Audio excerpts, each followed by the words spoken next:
Сәлем достар, бүгін сабағымыздың тақырыбы айлар, жыл мезгілдері мен жеті күндері.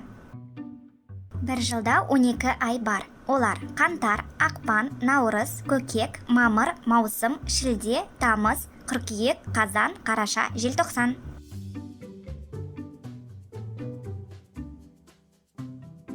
Бір жылда 4 мезгіл бар. Олар көктем, жаз, күз, қыс. Әр мезгілде 3 ай бар. Жаз мезгілінде күн өте ыстық болады. Оқушылар демалысқа шығады.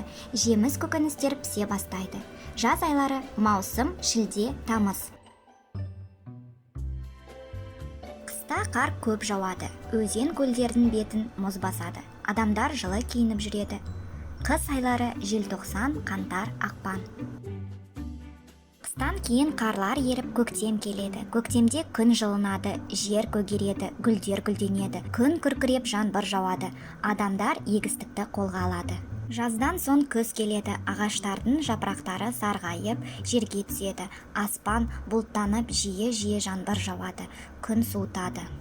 Көктем айлары наурыз, сәуір, мамыр.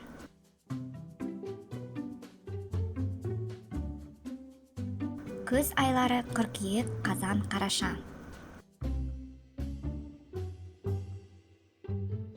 Бір аптада 7 күн бар. 7 күндері дүйсенбі, сейсенбі, сәрсенбі, бейсенбі, жұма, сенбі, жексенбі.